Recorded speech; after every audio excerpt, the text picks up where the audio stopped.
Sa ngalan ng Ama at ng Anak at ng Espiritu Santo, Amen. sumainyo ang Panginoon. At sumayo rin. Mga kapatid kay Kristo at mga kadiboto, muli tayo po ay tinipon ng ating Nuestro Padre, Jesus Nazareno, bilang kaanib ng angka ng Diyos. Tinipon niya ang bawat isa sa atin sapagkat mahal niya tayo. Kaya dumulog po tayo sa ating maawaing Panginoon na nagpapatawad ng lubos. Sinugong tagapagpagaling sa mga nagsisisi, Panginoon, kaawaan mo kami.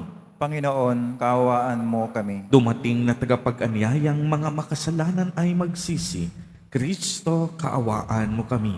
Kristo, kaawaan mo kami. Nakaluklok ka sa kanan ng Diyos Ama para ipamagitan kami. Panginoon, kaawaan mo kami. Panginoon, kaawaan mo kami. Kaawaan tayo ng makapangyarihang Diyos. Patawarin tayo sa ating mga kasalanan at patnubayan tayo sa buhay na walang hanggan. Amen. Manalangin tayo. Ama naming makapangyarihan, ang iyong dakilang pagkamaawain ay nangingibabaw sa aming ginagawang kabutihan at idinadaing na mga kahilingan.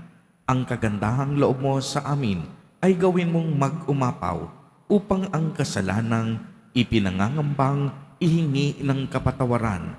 Nang buti naming takot na ikaw ay lapitan, ay iyong patawarin ng lubusan at ang pinag-aalangan naming hilingin sa pagdarasal ay iyong pagbigyang aming makamtan sa pamamagitan ni Jesucristo kasama ng Espiritu Santo magpa sa walang hanggan. Amen. Magsipo muna lahat. Pagbasa mula sa sulat ni Apostol San Pablo sa mga taga-Galacia. Mga kapatid, sinasabi ng kasulatan na ang lahat ng tao'y alipin ng kasalanan upang sa pamamagitan ng pananalig kay Jesucristo, ang mga sumasampalataya ay tumatanggap ng mga ipinangako ng Diyos.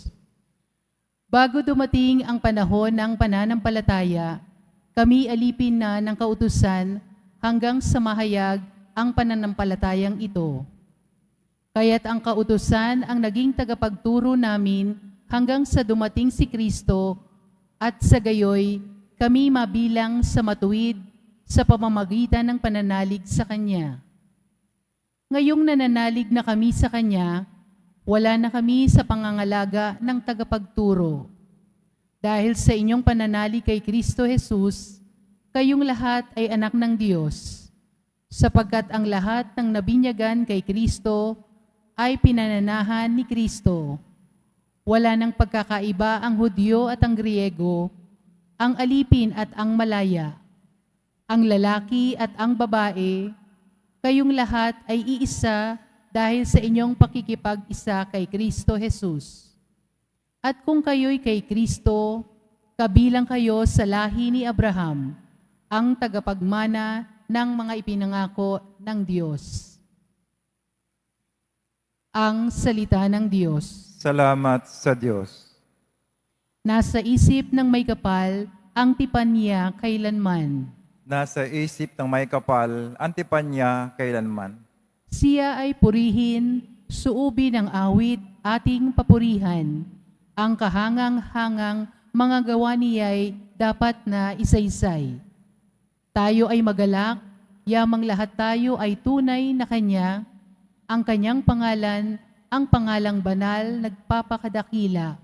Lahat ng may nais maglingkod sa puon, dapat na magsaya. Nasa isip ng may kapal, ang tipan niya kailanman. Siya ay hanapin at ang kanyang lakas ay siyang asahan. Siya ay hanapin upang mamalagi sa kanyang harapan. Ating gunitain ang kahanga-hanga niyang mga gawa, ang kanyang paghatol, gayon din ang kanyang ginawang himala. Nasa isip ng may kapal, ang tipan niya kailanman. Ito'y nasaksihan ng mga alipit anak ni Abraham, gayon din ang lahat ng anak ni Jacob na kanyang hinirang. Ang Panginoong Diyos ay ang Panginoon, siya ang ating Diyos. Sa kanyang paghatol ay ang nasasaklaw buong sansinukob. Nasa isip ng may kapal, ang tipan niya kailanman. Tumayo na po ang lahat.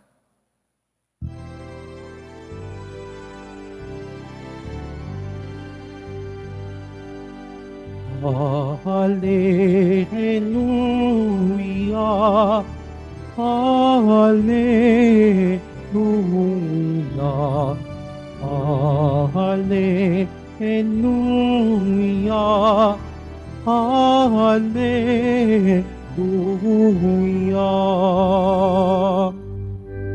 Mapalad ang sumusunod sa salitang buhat sa Diyos at namumuhay ng angkop. Hallelujah,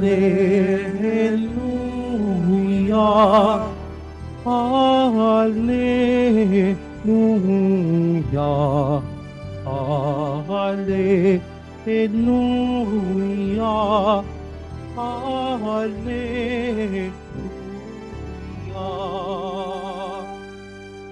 Sumainyo ang Panginoon. At sumayo rin. Ang mabuting balita ng Panginoon ayon kay San Lucas. Papuri sa iyo, Panginoon.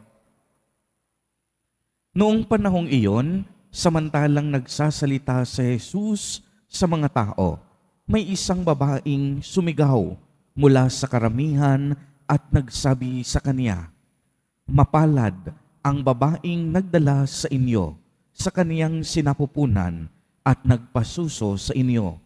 Ngunit sumagot siya, "Higit na mapalad ang mga nakikinig sa salita ng Diyos at tumutupad nito."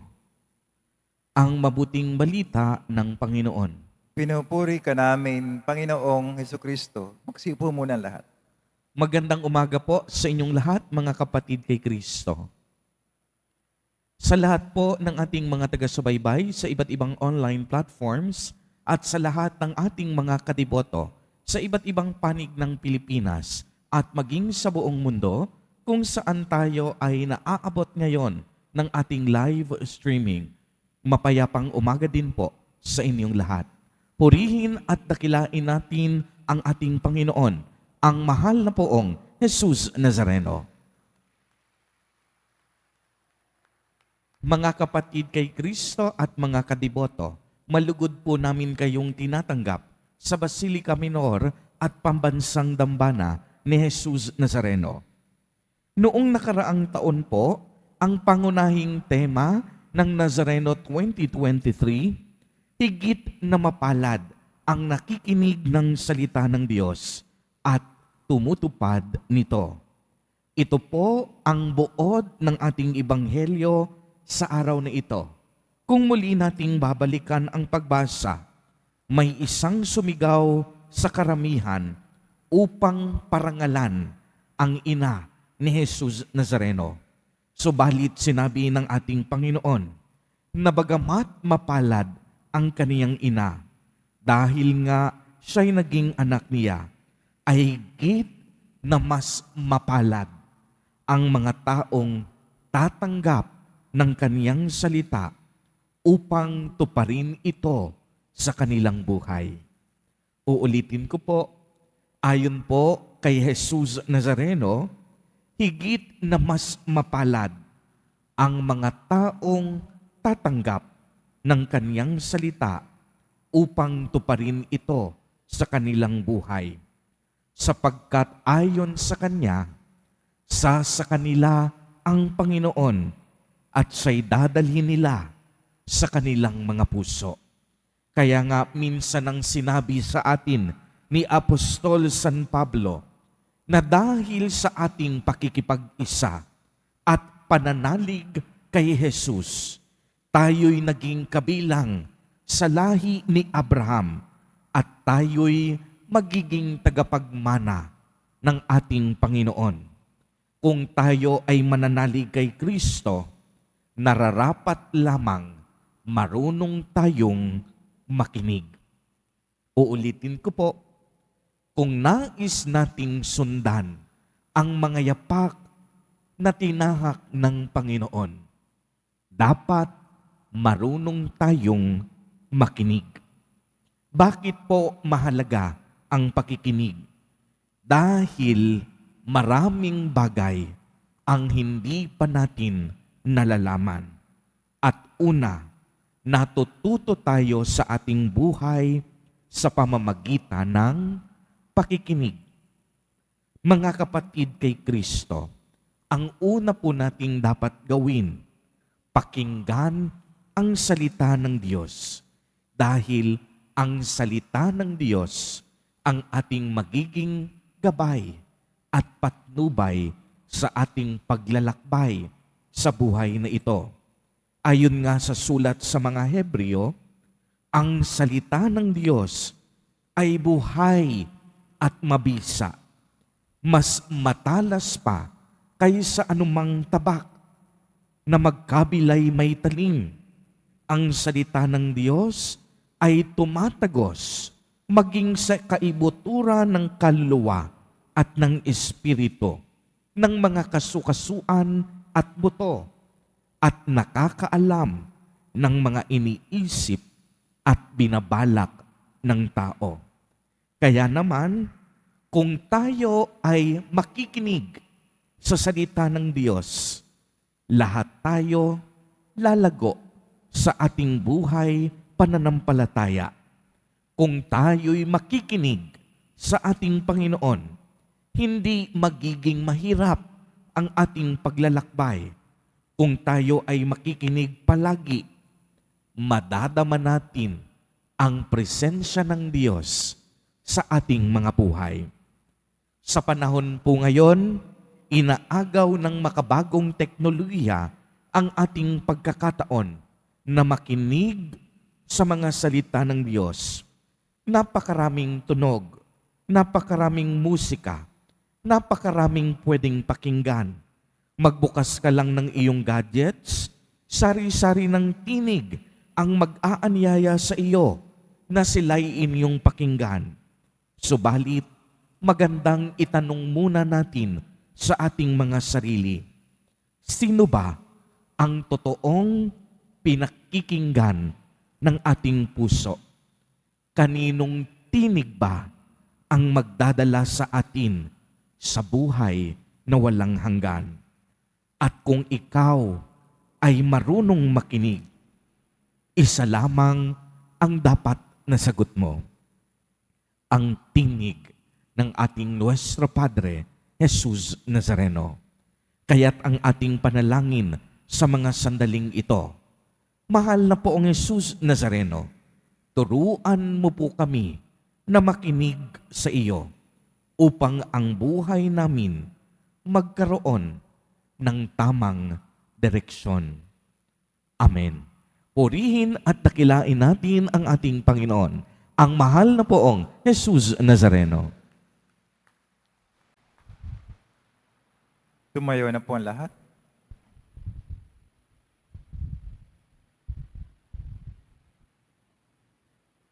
Minamahal kong mga kapatid, nabigyang buhay ng pananampalataya at katapangan ni Maria, dalhin natin ang ating pangangailangan sa Diyos.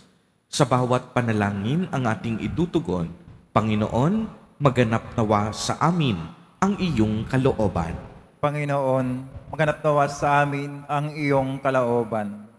Ang paggabay ni Maria, ang mga pinuno ng simbahan, naway akayin ang bayan ng Diyos para sa higit na mapalapit kay Kristo sa pamamagitan ng kanilang pagpapahayag at halimbawa.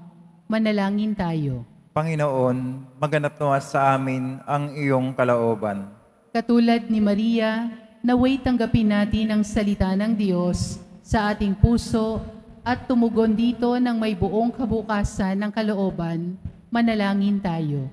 Panginoon, maganap nawa sa amin ang iyong kalooban. Sa pagsunod sa mga halimbawa ni Maria, naway magawa ng mga ina ang kanilang tahanan na maging pook ng puno ng pagmamahal at kabanalan. Manalangin tayo. Panginoon, maganap nawa sa amin ang iyong kalooban. Sa tulong ni Maria, naway tingnan ng Diyos ng may habag ang mga may sakit. Manalangin tayo. Panginoon, maganap nawa sa amin ang iyong kalooban. Ang mga yumao naway magsaya sa walang hanggang kaligayahan na kasama si Maria at ang mga banal, manalangin tayo. Panginoon, maganap nawa sa amin ang iyong kalooban. Isama po natin sa ating mga panalangin ang mga kapatid at kadiboto natin na nagdiriwang ng kanilang kaarawan sa araw na ito. Ang mga mag-asawang nagdiriwang ng anibersaryo ng kanilang mga kasal. Ang mga kaibigan at kamag-anak natin na may sakit at may malubhang karamdaman. Gayon din ang mga pamilyang nagugutom at walang makain. Naway ingatan, patnubayan at basbasan silang lagi ni Jesus Nazareno. Manalangin tayo. Panginoon, maganap nawa sa amin ang iyong kalooban. Ama naming nasa langit, pinili mo si Maria upang maging ina ng iyong anak. Tulungan mo po kami na sa pamamagitan ng kaniyang panalangin, mapahalagahan namin ang mga alaala ng kamatayan at muling pagkabuhay ng iyong anak. Hinihiling namin ito sa pamamagitan ni Kristo na aming Panginoon. Amen. Magsuyo po muna ang lahat.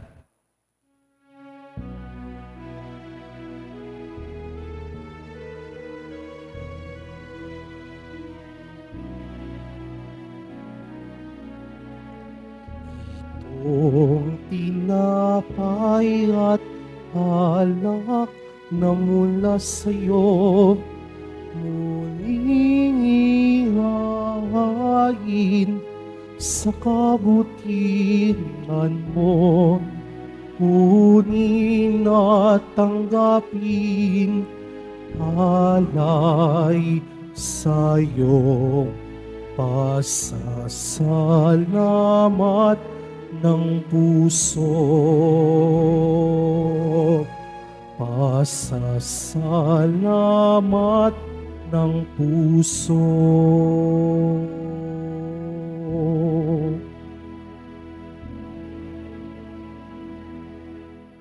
Tumayo na po ang lahat. Manalangin kayo mga kapatid upang ang paghahain natin ay kalugdan ng Diyos amang makapangyarihan. Tanggapin nawa ng Panginoon itong paghahain sa iyong mga kamay, sa kapuri niya at karangalan, sa ating kapakinabangan at sa buong sambay niyang banal. Ama naming lumikha, tanggapin mo ang paghahain ng mga alay na iyong inihabilin at sa pagdiriwang ng dapat naming ganapin. Ang kabanalan na iyong pagliligtas naway sumaamin sa pamamagitan ni Jesucristo kasama ng Espiritu Santo magpa sa walang hanggan. Amen. Sumainyo ang Panginoon. At sumayo rin. Itaas sa Diyos ang inyong puso at diwa. Tinaas na namin sa Panginoon. Pasalamatan natin ang Panginoong ating Diyos. Marapat na siya ay pasalamatan. Ama naming makapangyarihan, tunay ngang marapat na ikaw ay aming pasalamatan. Sa iyong paglingap at kagandahang loob, ang tao ay nilikhamot, pinangasiwa sa sansinukob. Sa hangad mong siya'y iwastong lubos, siya'y pinagdusa mo sa kaniyang pagtalikod. Sa iyong pagiliw, iyong ipinahintulot na makabalik siya sa pamamagitan ni Kristo Jesus. Kaya kaisa ng mga anghel na nagsisiawit ng papuri sa iyo, nang walang humpay sa kalangitan, kami nagbubuni sa iyong kadakilaan. Santo, Santo, Santo, Panginoon Diyos na mga hukbo, napupuno ang langit at lupa ng kadakilaan mo, o sana sa kaitaasan. Pinagpala na paririto sa ngalan ng Panginoon, o sana sa kaitaasan. Magsilod po ang lahat. Ama naming banal, ikaw ang bukal ng tanang kabanalan. Kaya't sa pamamagitan ng iyong Espiritu, ay gawin mo pong banal ang mga kaloob na ito upang para sa amin ay maging katawan at dugo ng aming Panginoong Jesucristo. Bago niya pinagtiis ang kusang loob na maging handog, hinawakan niya ang tinapay, pinasalamatan kaniya, pinagati-hati niya iyon, iniabot sa kaniyang mga alagad at sinabi, "Tanggapin ninyong lahat ito at kanin. Ito ang aking katawan na ihahandog para sa inyo."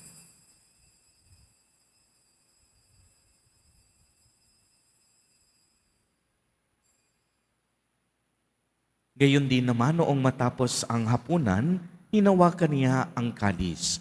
Muli kanyang pinasalamatan.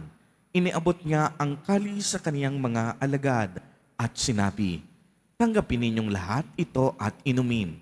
Ito ang kalis ng aking dugo, ng bago at walang hanggang tipan, ang aking dugo na ibubuhos para sa inyo at para sa lahat sa ikapagpapatawad ng mga kasalanan. Gawin ninyo ito sa pag-alaala sa akin."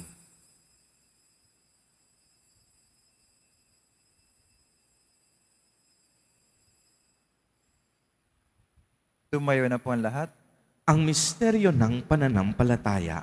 Si Kristo'y namatay, si Kristo'y nabuhay, si Kristo'y babalik sa wakas ng panahon. Ama, ginagawa po namin ngayon ang pag-alaala sa pagkamatay at muling pagkabuhay ng iyong anak. Kaya't iniaalay namin sa iyo ang tinapay na nagbibigay buhay at ang kalis na nagkakaloob ng kaligtasan. Kami po'y nagpapasalamat dahil kami iyong minarapat na tumayo sa harap mo para maglingkod sa iyo. Isinasamo namin na kaming magsasalo-salo sa katawan at dugo ni Kristo ay mabuklod sa pagkakaisa sa pamamagitan ng Espiritu Santo. Ama, lingapin mo po ang iyong simbahang laganap sa buong daigdig. Puspusin mo kami sa pag-ibig, kaisa ni Francisco na aming Santo Papa at ni Jose na aming Obispo at ng Tanang Kaparian. Alalahanin mo rin ang mga kapatid naming nahimlay nang may pag-asang sila'y muling mabubuhay, gayon din ang lahat ng mga pumanaw. Kaawaan mo po sila at patuloyin sa iyong kaliwanagan. Kaawaan mo at pagindapatin kaming lahat na makasalo sa iyong buhay na walang wakas. Kaisa ng mahal na Birheng Maria na ina ng Diyos, ng kabiyak ng puso niyang si San Jose, kaisa ng mga apostol at ng lahat ng mga banal na namuhay dito sa daigdig ng kalugod-lugod sa iyo, maipagdiwang nawa namin ang pagpupuri sa ikararangal mo sa pamamagitan ng iyong anak na aming Panginoong Hesukristo. Sa pamamagitan ni Kristo, kasama niya at sa Kaniya, ang lahat ng parangal at papuri ay sa iyo, Diyos amang makapangyarihan, kasama ng Espiritu Santo, magpa sa walang hanggan. Amen. Sa tagubilin ng mga nakagagaling na utos at turo ni Jesus na Panginoon natin at Diyos, ipahayag po natin ng lakas loob. Ama namin, sumasalangit ka. Sambahin ang ngalan mo, mapasa amin ang kaharian mo, sundin ang loob mo dito sa lupa para nang sa langit. Bigyan mo kami ngayon ng aming kakanin sa araw-araw at patawarin mo kami sa aming mga sala para nang pakapatawad namin sa nagkakasala sa amin at huwag mo kami pahintulot sa tukso at yadya mo kami sa lahat ng masama. Hinihiling namin na kami iadya sa lahat ng masama, pagkalooban ng kapayapaan araw-araw, iligtas sa kasalanan at ilayo sa lahat ng kapahamakan, samantalang aming pinananabikan ang dakilang araw ng pagpapahayag ng tagapagligtas naming si Hesukristo. Sapagkat iyo ang kaharian at ang kapangyarihan, tangkapurihan, magpakailanman. Amen. Panginoong Hesukristo, sinabi mo sa iyong mga apostol, "Kapayapaan ang iniiwan ko sa inyo, ang aking kapayapaan ang ibinibigay ko sa inyo. Tunghayan mo ang aming pananampalataya at huwag ang aming mga pagkakasala. Pagkalooban mo po kami ng kapayapaan at pagkakaisa ayon sa iyong kalooban, kasama ng Espiritu Santo, magpa sa walang hanggan." Amen. Ang kapayapaan ng Panginoon ay laging sumainyo. At sumayo rin. Magbigayan po tayo ng kapayapaan sa isa't isa. Kordero ng Diyos, nagalis ng mga kasalanan ng sanlibutan, maawa ka sa amin. Kordero ng Diyos, na nagalis ng mga kasalanan ng sanlibutan, maawa ka sa amin. Kordero ng Diyos, nagalis ng mga kasalanan ng sanlibutan, ipagkaloob sa amin ang kapayapaan. Magsilod po ang lahat. Ito ang kordero ng Diyos. Ito ang nag-aalis ng mga kasalanan ng sanlibutan.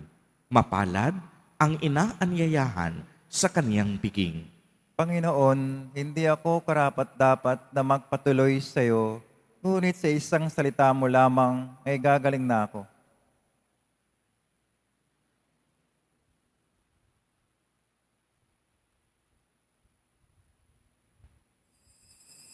Para sa lahat ng tatanggap ng banal na komunyon, sasagot po tayo ng amen pagkasabi ng pare o lay minister ng katawan ni Kristo at isubo agad sa bibig bago umalis sa panampare o lay minister. Sumunod po tayo.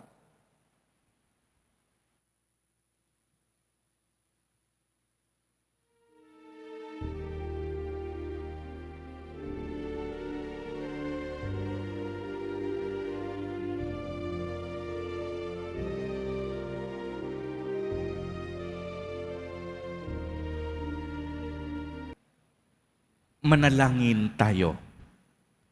Ama naming mapagmahal, ipagkaloob mong sa pagsasalo namin sa pagkait inuming banal, kami ay maging katawan ni Kristo na aming pinakinabangan sa pamamagitan niya kasama ng Espiritu Santo magpa sa walang hanggan. Amen. Sumainyo ang Panginoon. At sumayo rin. Pagbabasbas, mahal na poong Jesus Nazareno, inihayag mo sa pamamagitan ng krus ang walang maliw na pag-ibig ng Diyos sa sangkatauhan. Pakinggan mo ang kahilingan ng iyong angkan na nagsusumamo sa iyo. Makamtanawa nila ang iyong katugunan at tanggapin ang kasagutan na may utang na loob na tinatanaw. Basbasan din po ninyo ang mga daladala nilang mga imahen at dasalan.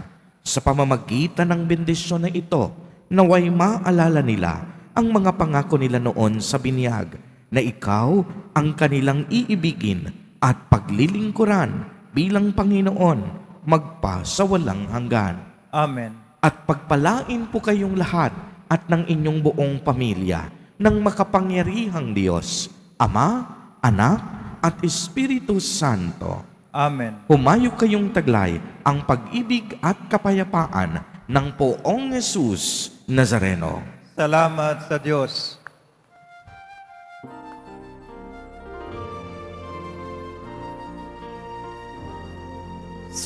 Padre Jesus Nazareno, sinasamba ka namin. Pinipintuo ka namin. Aral mo ang aming buhay at kaligtasan. Sa Padre Jesus Nazareno, niligtas mo kami sa kasalanan. Ang krus mo namatayan ay salisag ng aming kaligtasan. Nuestro Padre Jesus Nazareno, dinarangan namin. Nuestro Padre Jesus Nazareno, iniwalhati namin. Nuestro Padre Jesus Nazareno, dinarangan namin. Nuestro Padre Jesus Nazareno, iniwalhati